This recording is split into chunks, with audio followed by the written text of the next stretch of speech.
Yes, people, how are you? Hope you're well in the house. I'm back again, as a good friend of mine does say. Welcome to Football's 12th Man podcast.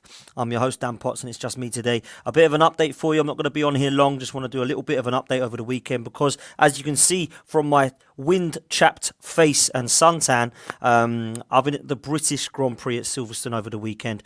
Went on Thursday with a few friends and my dad and got back yesterday. Great weekend, long weekend, fantastic. I can't lie, fantastic race. One that I did not expect to have much activity with, but of course, this is the British Grand Prix at Silverstone, and for me, the best race of the year. But this is a football podcast. I will be providing football content. To be fair, I don't know what has gone on over the weekend, so I had to check today to see how much activity there was. As far as Arsenal are concerned, we have a new signing, which we'll come into a little bit later on. But I have seen some news over the last couple of days that some other players are now starting to move for other players. And I think now we're starting to see it, aren't we? We're starting to see over the last few days that people are starting to move now. And they're moving forward with their signings. They're starting to be linked heavily. They're starting to get some over the line. And I think it's going to be interesting to see who does their business next. We've seen early on Manchester City, Liverpool, and of course Spurs making some early moves. And as far as Arsenal are concerned, Manchester United, Chelsea, and some of the other teams, maybe a little bit quieter until the last couple of days. First of all, I want to bring the news of Gabriel Jesus. Now, I said earlier on a few weeks ago that we were linked with this guy for far too long for me. Like, we had to get this deal done, and we got it over the line now. I actually really like the signing. It's not one that excites me to the levels of a Thierry Henry style centre forward coming into the club. But what I will say is this one reminds me a little bit of an Alexis Sanchez signing, because when we signed Alexis Sanchez, he could play in all of the front three positions. He was at a club in Barcelona that perhaps didn't really give him the opportunity that I believed he deserved. He was a 25-year-old Chilean who definitely had a lot of talent. And I kind of believe we've got a similar story here with Gabriel Jesus. Can play on the right or left. Wants to play, we believe, down the middle as a number 9. Been given the number 9 shirt at Arsenal. In my opinion, 45 million is a very, very good price for him. I think he's an international who shows quality. His numbers I was looking at the other day are actually really impressive. If you look at the number of opportunities he's been given, the number of games he started, you'd be surprised to find out how many goals and the goal ratio to those games that he's actually got. So for me, this is a great start for Arsenal in terms of a centre forward. I still feel we need another one, but my gut instinct is that we're not going to get one. I do believe if we get another forward player, it will be somebody on the wing, and I think that all depends on Nicolas Pepe. Are we going to get rid of Nicolas Pepe? Is he going to stay? Is he going to go? I believe he probably will be moved out the door. There's a lot of rumours suggesting that he may be loaned out. It will be disappointing if we loan him out, if we can't get some money, even if it's between 15 and 25 million. I'm sure somebody would be willing to pay that for a player who, let's be honest, has actually done pretty well in front of goal when given the opportunity. I think, unfortunately for Pepe, he hasn't been given enough opportunities, particularly last season under Mikel Arteta. And it's fine, you've got to look at the situation and realise that the manager does not rate him. So it's either he goes or Arteta goes. And we all know that Mikel Arteta is staying. So it looks like Pepe could be shifted out. If we were really in for Rafinha, then it looks as if that's a position that we might look to be signing. As for Rafinha, that's all gone a little bit quiet now. It looks to me as if his heart is set on Barcelona, and it all depends whether Frankie de Jong moves out the door to allow some of that money to be spent on Rafinha. It would be a strange signing for me to go Barcelona because they've already got Ferran Torres, Aubameyang. They're looking at Lewandowski. They've got Dembele, who's not sure what's going on there. Adama Traore. So for me, I think it's going to be an interesting situation with some of the players that we've heard in terms of rumours towards Barcelona. De Jong, that then brings me on to Manchester United. I'm not quite sure what's going on here. I'm not so sure if they still want De Jong, if De Jong has got his heart set on another move other than Man United. I'm not so sure that the relationship with Ten Hag is as great as what people are saying, perhaps, but who do I know? Who am I to say that that's true or not? But one thing that Manchester United have done is got their left back in. Now, I want to talk a little bit and get some of your opinions in the comments. Big up to everyone watching, by the way, and cheers for your interaction already in the chat. If everyone could do me a favour and smash a like on this video, it would be absolutely amazing. So please, could you do that now? Much appreciated, people. Someone asking, is this live? Yes, it is live. I do want to say, though, Luke Shaw, that's what I want to talk about. Luke Shaw. What is going on with Luke Shaw? I have no idea what's going on with Luke Shaw, because that's a player that I looked at Southampton and thought he's got talent. But I don't think he's ever done it in a Man United shirt. And I can see why there were players such as Telles that were getting more games than maybe he thought he was going to, because Luke Shaw has been so poor. Then he had an absolute blinder for England at the Euros. Absolute blinder. And I thought, this is definitely going to be a signing that Manchester United will now look back at and go, okay, fair play. But this just not kicked on. He's not kicked on in a Manchester United shirt. And now they've signed the left back from Feyenoord, MALACIA. I believe that is a signing I don't know much about, if I'm honest with you. I don't know much about him. I don't know where he's come from. Apparently highly talented, as they always say. But that's a position I think Manchester United needed to strengthen, and I think they also need to do that at right back. I don't rate Dalot. I think Wan-Bissaka one-on-one defending is good, but going forward, he's just no threat at all. So Manchester United have got quite a lot to do. You look at Manchester United's first 11, right? De Gea was probably their best player last season, right? Then you look at Varane. He is a world-class centre-half, but had a poor season because of what was around him. You look at Bruno Fernandes, quality player, but didn't really perform last season. Sancho, quality player, great signing, didn't perform last season. So there's great players there that aren't performing because of the Ole Gunnar Solskjaer effect, the problems at United top to bottom, and the fact that Ralf Rangnick come in and everyone are down tools because they knew he was out in the summer. So I think those four players I'm really going to be looking at moving forward into next season under Ten Hag. But that means Man United need like 7 new players just in their first team to actually be looked at seriously as, wow, they're moving forward. Now, Arsenal, I think, probably need 7 players, but not in the first 11. We probably only need 2 or 3 in the first 11, to be fair. But when you look at what Man United have got to do, I think it's a lot more than Arsenal. So it's going to be interesting to see what happens in the recruitment. As far as Arsenal are concerned, we've been linked with Savic and, of course, Tielemans. Now, I don't know if we're going to end up with both, but I would love that, because that means for me that we're freshening up that midfield and we might be looking at some of the outs there. Granit Xhaka being one of them. Lokonga, some saying aren't ready. El Neni signed a new contract as backup. We've got Maitland-Niles and Torreira who have come back. Are they going to have a future at Arsenal? I would suggest no. It might be that we look to do a deal with this Savic guy and bring Torreira in as part of the deal. I'm not so sure how heavy the rumours are or how heavy the link is. Everybody says advanced stages, heavily rumoured. I need to see them wearing the shirt before I start to believe it. We saw with Gabriel Jesus how long that one took. This Savic rumour, this Tielemans rumour. Let's have to see what happens with that one. Let's take some of your comments. Big up yourself, Lynn. A little late. Good evening, Dan. Hope you enjoyed your Formula One, Lynn. It was fantastic.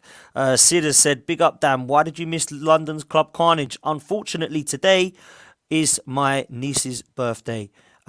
She is free and I had some family stuff to do. So I spoke to Matisse, Tobes and Lawless and said, I'm really sorry, guys, but I'm going to have to miss out on this one because family does come first. Ryan Omani has said, keep doing what you do, Dan. I'm sure this channel will reach the top. Ryan, thank you so much, bro. And thank you for all your support on this channel and all of the others. Cyrus has said, Dan, did you watch the Arsenal Lounge episode with Magic Mike about finance? It's awesome.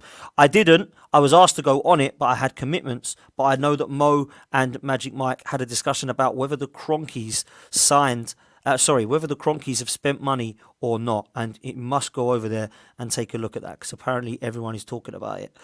Dan with a tan, thank you so much, man. Do you know what? It's a light pink t-shirt. It's making it a lot better than it is. But it is more wind-chapped, I would say, than a tan. But thank you very much, mate.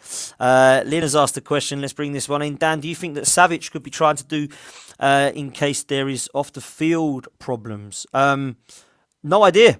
If I'm honest with you, this Savic rumour, I don't know how heavy it is. You talk about off the pitch rumours. I'm not going to go into any politics today because I don't know enough about it to suggest what is happening in the world. There's a lot out there suggesting that something's going wrong with Arsenal Football Club being mentioned and players of Arsenal Football Club being mentioned. I've also heard players of Spurs, Arsenal. No one knows what's going on, so I won't be commenting on that. I do feel though that there is some exciting players going forward for Arsenal this season, but we might be lacking in two areas, in my opinion.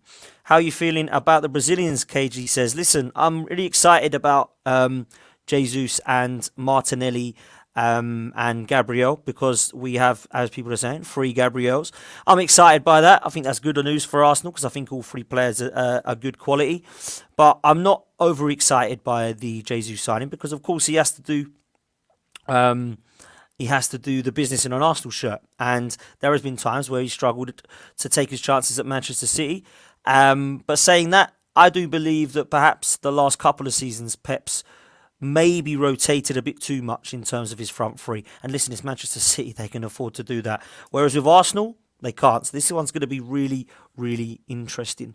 Aaron is asking what have I missed on this off the field stuff. Just go onto social media, mate, and you'll see enough. That's all I'm saying on that. So let's talk a little bit about Arsenal's midfield before we move on to some of the other clubs.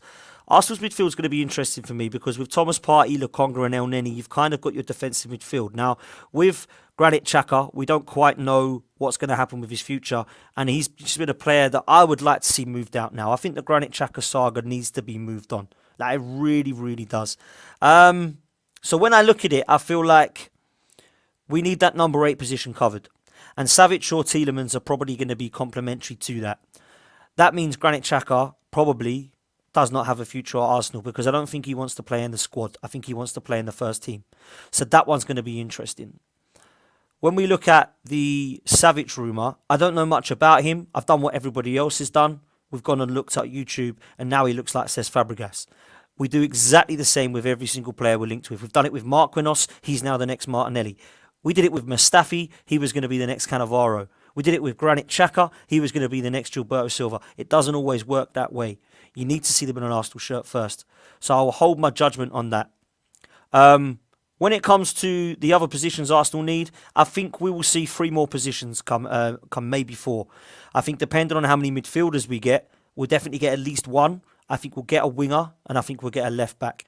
I think Saliba and Turner will add to that and they'll say Marquinhos and Vieira, they say we've got our 7 signings there and we got 6 previously. I feel we need another striker. I still feel that's a position we need to strengthen. So let's watch this space. Manchester City. Manchester City have now signed Calvin Phillips as well. Now, I want to say a positive about this and a negative about this because I look at Manchester City's business and go, wow. Haaland, wow. Alvarez, wow. Calvin Phillips, wow. Then I look at the players that are leaving. Jesus has gone. Raheem Sterling, who we'll come on to in a minute, looks to be out.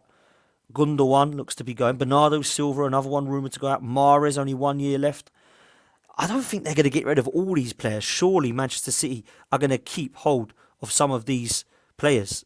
They can't just buy Alvarez, Haaland and Phillips and go, right, everyone can go now. They still need a squad. So I'll be amazed if any of those do leave. But this Calvin Phillips signing for me is just perfect for them. Absolutely perfect. I don't think he's going to start. I think he's going to be behind Rodri, rotated with Rodri, who I think has been absolutely superb for Manchester City the last season. For me, probably along with Declan Rice, the best midfielder in the Premier League last season for me. Rodri was just out of this world, outstanding. So really, really impressed with him. Calvin Phillips is going to come in and do what Calvin Phillips does best. He's going to anchor that midfield and he's going to spray those passes. That was a player I would have loved at Arsenal Football Club. I really would. For that price, 45 million, absolute steal for me. So I think that's going to be a great, great signing for Manchester City.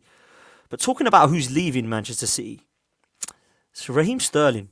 Now, with 1 year left on his deal, it looks like he doesn't want to remain at Manchester City and sign a new contract. He's a player, I think he's 27 years old, so has a lot of football left in him, and seems to be a guy that's been around forever. I think sometimes he's a little underrated. It wasn't long ago, a couple of seasons ago, he was a player that frustrated me. He'd be running down the wing, he'd be cutting back, he'd basically be doing what Pepe says everyone frustrates him at doing.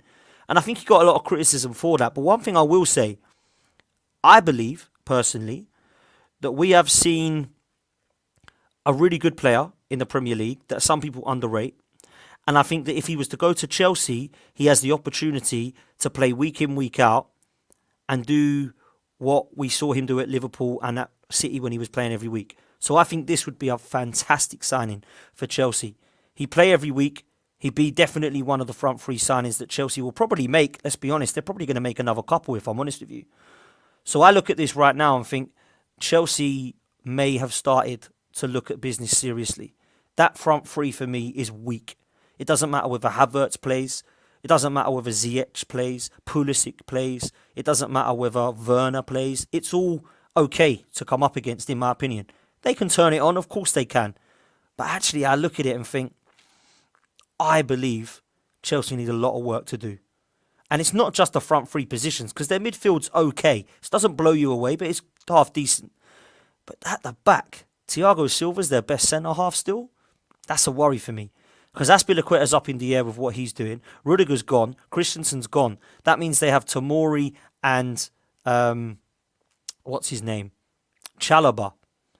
Now, Tomori, Chalobah and Thiago Silva. Is that going to be good enough? I'm not so sure. At fullback, they're fine. Reece James, Chilwell. But who's covering for them? Because I don't think they've got anybody that looks that amazing. The big question mark for me will be, will Thomas Tuchel keep some of his loan players? Is Brower going to be a part of that front line next season? Is Conor Gallagher going to be in that midfield?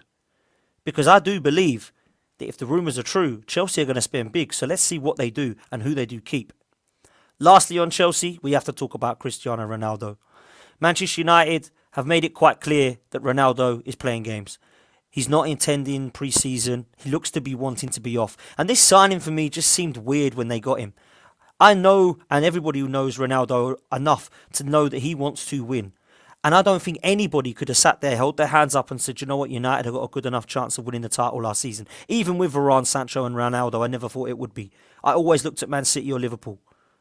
So when I look at Manchester United's next few years under Ten Hag, I don't see Ronaldo a part of it, not because of his age, because I don't think he wants to go to a project. I think he wants to win now.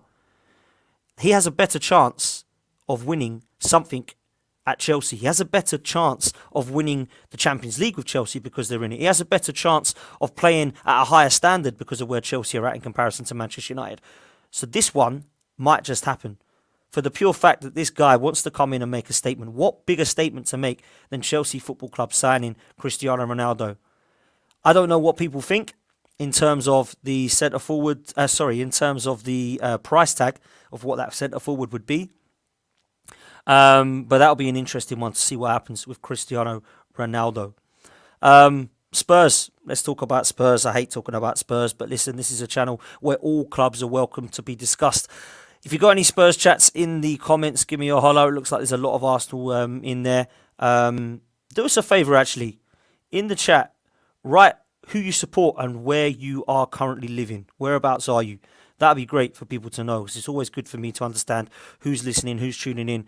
Drop in your chat whereabouts you are living, where you're from, and what team you support. It'd be good, because I know there's a lot of Gooners in here, so let's see what happens with that one. Spurs, listen, the Richarlison one is a good one. I ain't going to lie. It's a really good one. I don't see 60 million as this over-the-top price. I think, he's 50 million, wasn't he, from Everton? So he's going to be that. I look at it right now and I think to myself, this is an interesting one for a few things. He's not going to play first-team football. He's not guaranteed it. I think Kulusevski was so impressive. Kane and Son, that's going to be their front three. If Richarlison comes in and takes Kulusevski's place, I think that's a little bit harsh on Kulusevski. But this is Conte we're talking about. He can make it all work because that's what he does. And I'm so jealous of the way Tottenham are going at the moment. I don't want to go and be a Tottenham fan like some people say. Oh, go and support Tottenham then. Go and follow Conte if you love him so much. I get that from some of the Arsenal fan base. If I want to be pissed off with Arsenal not winning, why would I go and support a team that does not win? It doesn't make any sense. I just look at what they're doing and I think they're trying to win something now. They're not looking in 5 years' time like we have for the last 15 years. Oh, in 5 years will be good. Oh, in 5 years will be good. And now it's, oh, in 5 years will be good. Well, that's 15 years done. Tottenham are trying to win now. Yeah, that's why they brought in Perisic. That's why they're looking at Kane and Son, thinking tie them down, do not let them go anywhere. That's why they're looking at bringing in Basuma because he's ready now. That's why they're looking at Romero, he's ready now. That's why some of the players they're linked with still, they're ready now. The only players they're going to bring in that aren't ready now are maybe Jed Spence and some of the youngsters that they've already got that they're now keeping from loan to actually full time, which is the blacks of Romero, Kulusevski, Bentancur, those type players. I think Conte will go at the end of this season, whatever. I think he will. I think he's basically in his head thinking, I've only got a year left. I don't want another bloody year in this club. But what I will do is prove to everybody why I'm great. Because I can get this club into the Champions League, finish them best of the rest in third place this coming season, and win them a trophy. And it would not surprise me if they won something. God, please say it is not the Champions League. I don't think they're good enough for that. But I think they could have a chance of winning the league or FA Cup under Antonio Conte because he's that good. So let's see what happens there. Somebody is saying, who we got here, NS Sports TV, go on loan to Man City. I wonder where you got that one from. A good friend of mine, Lee Gunner, always says that he is on loan to Man City for this one. Let me come back and see where people are from. Ethiopia, Armaguna, big up yourself. We have Crawley, West Sussex, Arsenal, Cape Town, South Africa. Arsenal fan in Kent, Ellie, big up yourself. Corrupt, we have Arsenal in London. Chelsea, Northwood, big up yourself. NS Sports TV, we see you quite a lot, which is all good, always welcome. We have LG who says Arsenal in South Africa. Inti Yanan, absolutely love Inti Yanan. From Milton Keynes, Aaron is from the UK in Kent. And we also have Harvey, Arsenal fan from Sweden. Mr. Waffle, he's always in the chat. Arsenal, Cambridge. We have Clacton on Sea in the house. Big up my mum. And thank you for watching, mum. You must be bored tonight. And there we go. There we have it. A lot of people, thanks so much for your interaction. We have Romania, Arsenal fan. We have India. We have Lynn, who's Harlow in Essex. Big up yourself, Lynn. I didn't know you were Essex as well, like me. We have North London, of course. We have another Essex guy in the house. We have Australia. Wow, you guys are unreal. You know this. Absolutely amazing. Thank you all so much for tuning in, man. We got over 109 people watching live. Listen, please do me a massive favour. Smash the like button. It's just gone up to over 112 now. So please smash the like button because it does mean so much to this channel. It will help it grow a lot quicker. And thank you all so much for keep coming back, man. It is amazing to see you guys in the chat regularly coming back. I think we're going to see a lot of activity now. We've still got a few weeks. We've still got 6 to 8 weeks, haven't we, this transfer window? Mad. Absolute mad. But I just pray and hope, and I think a lot of other teams do, that there's going to be a time that the season starts where everybody's happy with their squads. I do not want to get to that first game, in Arsenal's case against Crystal Palace, and not have a side. I don't want to have 13 players to select. I don't want to have Swanson and Hutchinson and Patino and Aziz and Balogun all running up and down the wing warming up because they're going to get a game. I want to see those guys on loan or in the under 23s. Because that, for me, is not what I want to be seeing in the squad. I just really do not want to see that. Now, I've been told Arsenal are going to go big for 2 more players. That's what I've been told today from a very reliable source. I'm not going to say who it is, but a very reliable source. Now, I'm no ITK, but this person's told me that they believe this person is extremely reliable who's told him. Now, I believe there's going to be a lot of outgoings at Arsenal. I do. I do not see Leno staying. I do not see Bellerin staying. I do not see Pablo Marie staying. I don't see Nuno Tavares staying. I don't see Maitland-Niles, Torreira, maybe Granit Xhaka, Pepe. I don't see those 8 players staying at Arsenal. I really don't. So I think that is going to be really key in the next coming weeks. It's going to be interesting, guys. Just lastly, touch on a couple more teams. Some teams not doing much at the moment. West Ham, Aguerd has come and signed for them. Highly rated centre-back from Rennes at the back for them now. There's rumours of Oxlade-Chamberlain, I've heard, to West Ham. Jesse Lingard, but apparently he wants close to 200k a week, 180k a week for Jesse Lingard. Absolutely crazy. It is a mental money for somebody who I believe is a half-decent player, but certainly hasn't proved that he deserves that wages, let's be honest. But then again, Eddie Nketiah is somehow on 100k a week. Can you believe it? So that's what I believe may happen there at West Ham. Leicester yet to do much. It looks like they've resigned to losing Tielemans, and there's rumours of Soyuncu moving on as well. So it'll be interesting to see what happens at Leicester City. Newcastle are a team that I believe are going to go bigger and bigger and bigger in the next couple of weeks. They've already signed Nick Pope, who I think is a great goalkeeper, for 10 million. That's an absolute steal. West Ham got Areola for I think it was a little bit more. 7 to 11 million. But for me, Nick Pope has been one of the better goalkeepers, certainly in the Premier League, and an England international. I think that's a really good signing. Also, Sven Botman, that's a really good signing from Lille, centre back, who I think's done really well for them. And Lille have some unbelievable recruitment. They really do. We need to, whoever's doing the scouting for Lille, let's get them at Arsenal, shall we? Because my God, they've got some unbelievable players over the last few years. And to be fair, I remember when Lille had the likes of Hazard and the likes of Cabaye. They had Mathieu Debuchy before anyone knew him. They had some unbelievable players, to be fair. So let's go and get the Lille guys over here. No, but in all seriousness, I expect Newcastle to do very well this coming season. I expect them to fight for Europe. So that's going to be an interesting one as well. Nottingham Forest looks to have signed Dean Henderson in goal. Looking at Ainsley Maitland-Niles. Now, that's probably going to be in a position at right back on loan, they're saying, because Jed Spence looks like he's going to Tottenham, but actually wasn't even a Nottingham Forest player, was actually a Middlesbrough player. So it's going to be interesting to see what happens in the coming weeks. It's going to be exciting. I just believe that it's good to see Arsenal doing something now, because I was a little bit worried about how chilled out we were, particularly because of the window in January. Now that we're doing something, let's hope it keeps on moving. We're linked with the right positions. We're linked with the left backs. We're linked with the defensive midfield. We're linked with the centre midfield number 8. We're linked with wingers. We're linked with strikers. They're the 5 positions I still feel we're weak, yeah, in terms of backup, but also in terms of the first team. So let's see where Arsenal go. Let's see what other teams get up to. It's going to be really interesting couple of weeks. But big up all of the people in the chat, man. This has been a mad stream. Like, honestly, there's been so many of you in the chat. It's absolutely brilliant to see you all coming back. Absolutely love the fact that you're all enjoying the new channel. We're on our way to 3K, people. So please subscribe, share, tell everybody to come and watch us, because you're going to be seeing a lot more of myself, but you're going to be seeing a lot more of the other influencers. The shows we've got planned are going to be mad. When the season starts, you're going to have title race chats. You're going to have European battles. You're going to have fight for survival. You're going to have the best of the rest, whether you are in 9th place, whether you're in 15th place. Trust me, do not panic. We will be talking about your clubs. We're not going to just do the top 6. We're not just going to do the bottom couple to talk about survival. We're going to do every single club throughout the week or 2 weeks that we are doing content. So please stick with us.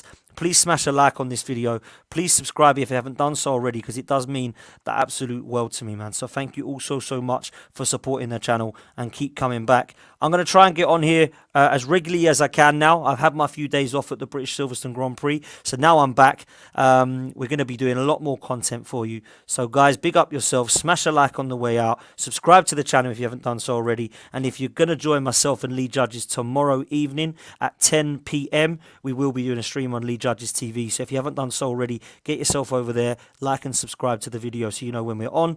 And we'll be on 10 p.m. tomorrow to talk about Arsenal's transfer business and what we actually see happening now that there is starting to be a little bit of movement. So smash the like button, guys. Until then, we'll see you next time. And as always, up the Arsenal. Take care, guys.